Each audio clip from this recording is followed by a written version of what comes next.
Start. होऊ घातलेल्या कोल्हापूर महानगरपालिका निवडणुकीसंदर्भात आम्ही आज पत्रकार परिषदेत एस्पोरे विकास आघाडी राजू माने अध्यक्ष. मी 2015 कोल्हापूर महानगरपालिका निवडणूक लढवली होती उमेदवार उभा करून. तर यावेळेलाही आम्ही उमेदवार कोल्हापूर महानगरपालिकेच्या निवडणुकीसाठी उभा करत आहोत. यावर्षीचा अजेंडा आमचा मुख्य महानगरपालिकेचा आहे, तो म्हणजे गेल्या 2015ला आमचा अजेंडा जो मेन होता की कोल्हापूर मेट्रो सिटी झाली पाहिजे.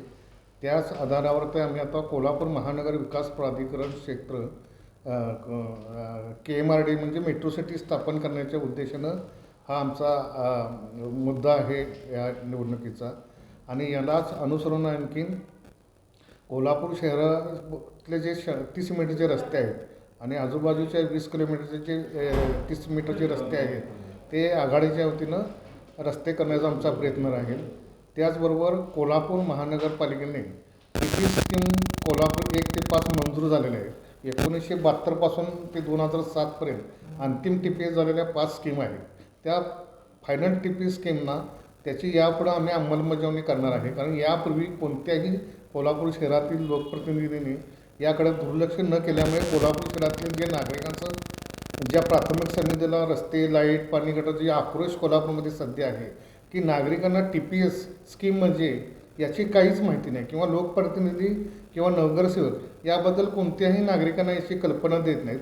मी कोल्हापूर शहरातल्या नागरिकांना एक आव्हान करतो की फायनल TPS स्कीम म्हणजे काय हे येणाऱ्या उमेदवारांना किंवा तुमच्या लोकप्रतिनिधींना विचारा की आमच्या प्रभागाचा फायनल TPS कोण, आमचा विकास होणार आहे का आणि विकासाची व्याख्या काय हे उमेदवारांना अगोदर माहीत आहे का विचारा. विकास म्हणजे TPS म्हणजे फायनल TPSची जर व्याख्या उमेदवाराला माहीत असेल आणि नागरिकांना जर त्यांनी पटवून सांगितलं तर इतर मुद्द्यांच्यापेक्षा विकास म्हणजे काय हे नागरिकांनाही समजेल आणि नगरसेवकांनाही समजेल. आणि कोल्हापूर शहराचा विकास व्हायचा असेल तर मेट्रो सिटीशिवाय पर्याय नाही.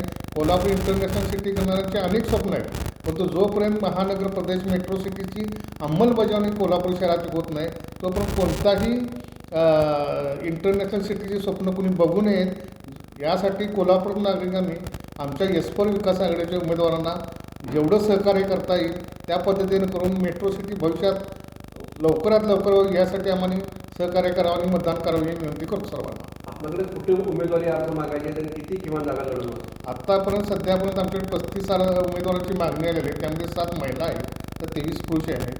आणखीन सोमवारपासून बुधवारपर्यंत अंतिम दिवशी आमच्याकडे उमेदवारांची संख्या वाढण्याची शक्यता आहे. त्या पद्धतीने आम्ही सोमवारपासून अर्ज भरण्याची प्रक्रिया चालू करत आहोत.